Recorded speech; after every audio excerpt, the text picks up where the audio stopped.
मैं सो रही थी पवन जी के साथ पटना में, एक जना के बड़ा मिर्ची लगल हो। पवन सिंह के साथ हमेशा नजर आने वाली डिम्पल सिंह कल रात हुए स्टेज शो में खेसारी लाल यादव के लिए बहुत कुछ बोलती हुई नजर आई। पता होगा आज से 15 दिन पहले खेसारी लाल यादव ने एक स्टेज शो के जरिए पवन सिंह, डिम्पल सिंह, सौम्या पोखरेल और समर सिंह को टारगेट किया था। पवन सिंह ने इन सभी चीजों पे ज्यादा रिएक्ट नहीं किया, लेकिन डिम्पल सिंह ने कर दिया है। पहले मामला बता देते हैं हुआ क्या है। खेसारी लाल यादव ने डिम्पल सिंह के लिए स्टेज शो के दौरान ऐसे शब्दों को बोले थे। ओकरा बारे में पूछे को तो है जी पूछी हा।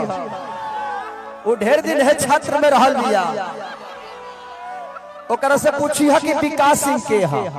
और आगे खेसारी लाल यादव ने जो डिम्पल सिंह के लिए शब्दों का प्रयोग किए हैं हम भी नहीं सुना सकते हैं आज की इस वीडियो में, क्योंकि भोजपुरी इंडस्ट्री के एक बड़े पद पे बैठे हुए खेसारी लाल यादव के मुंह से ऐसे शब्दों का उच्चारण सही नहीं है और इंडस्ट्री की ही बदनामी होगी।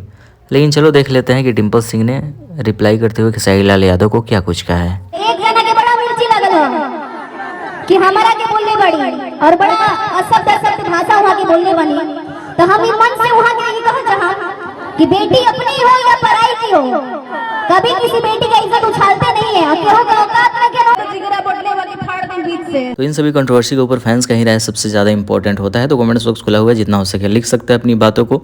चैनल को सब्सक्राइब कीजिए, शेयर कीजिए। अगर आपके पास कोई इंपॉर्टेंट टॉपिक है तो इंस्टाग्राम में वीडियो के डिस्क्रिप्शन में लिंक मैसेज कर सकते हैं।